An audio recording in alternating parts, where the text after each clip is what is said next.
English లాంగ్వేజ్లో communicate చేయడానికి కిరాణా సరుకులు లేదా మసాలా దినుసులు అంటే గ్రోసరీస్ని మనం ఇంగ్లీష్లో ఏమంటారో తెలుసుకుందాం అనమాట. పిండిని ఫ్లోర్ అని అంటారు. పొడి ఏదైనా పొడి కావచ్చు, మనం పౌడర్ అని అంటాము. పప్పు దినుసుల్ని గ్రామ్ అని అంటారు. పప్పు దినుసుల్ని మినువుల్ని బ్లాక్ గ్రామ్ అని చెప్పని అంటారు. పెసలని గ్రీన్ గ్రామ్ అని అంటారు. కందులని రెడ్ గ్రామ్ అని అంటారు. శనగలని బెంగాల్ గ్రామ్ అని అంటారు. ఉలవలని హార్స్ గ్రామ్ అంటారు. నూకలని బ్రోకెన్ రైస్ అని అంటారు. పసుపుని టర్మరిక్ అంటారు. పసుపు పొడిని టర్మరిక్ పౌడర్ అని అంటారు. కుంకుమని సాఫ్రాన్ అని అంటారు. సాంబ్రాణిని ఇన్సెన్ అని అంటారు. అగరొత్తులని ఇన్సెన్స్ స్టిక్స్ అని అంటారు. వక్కని బీటిల్ నట్ అని అంటారు. వక్కల్ని బీటిల్ నట్స్ అని అంటారు.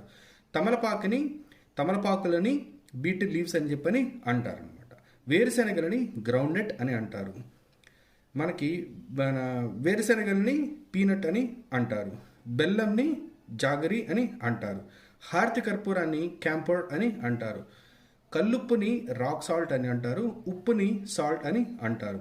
కిరాణా సరుకుల మొత్తాన్ని గ్రోసరీస్ అని అంటారు. ఆవాలని మస్టర్డ్ అని అంటారు. మస్టర్డ్ సీడ్స్ అని అంటారు అన్నమాట. నల్ల నువ్వులు లేదా నువ్వుల్ని ఏమంటారంటే బ్లాక్ వీట్ సీడ్స్ అని లేదా సిసమే అని అంటారు. జీలకర్రని క్యూమిన్ సీడ్స్ అంటారు. గసాలని పాపీ సీడ్స్ అంటారు. ధనియాలని కొరియాండర్ సీడ్స్ అంటారు. మెంతులని ఫెనిగ్రీక్ సీడ్స్ అని అంటారు.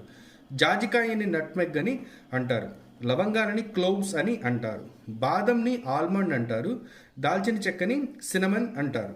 జాపత్రిని మేజ్ అని అంటారు. యాలుకలని కార్డమామ్ అంటారు. మిరియాలని పెప్పర్ సీడ్స్ అని అంటారు. వెల్లుల్లిని గార్లిక్ అంటారు. అల్లాన్ని జింజర్ అంటారు. సొంటిని డ్రై జింజర్ అంటారు. కరక్కాయని గాల్నట్ అంటారు. జీడిపప్పుని క్యాష్యూ నట్ అంటారు. ఇంగువని అసఫోటిడా అని అంటారు.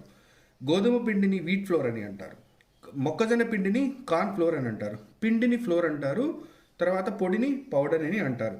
అయితే ఇక్కడ మీరు గమనించినట్లయితే మనకి శనగని పీనట్ ఆర్ గ్రౌండ్ నట్ అని అంటారు. బఠానీని ఏమంటారో మీరు కామెంట్ చేయండి. మీరు ఇంకా తెలుసుకోవాలన్న వాటిని గురించి మీరు కామెంట్ చేయండి. ఈ వీడియో కనుక మీకు నచ్చినట్లయితే మీ ఫ్రెండ్స్ అండ్ ఫ్యామిలీ మెంబర్స్కి షేర్ చేయండి. Thank you.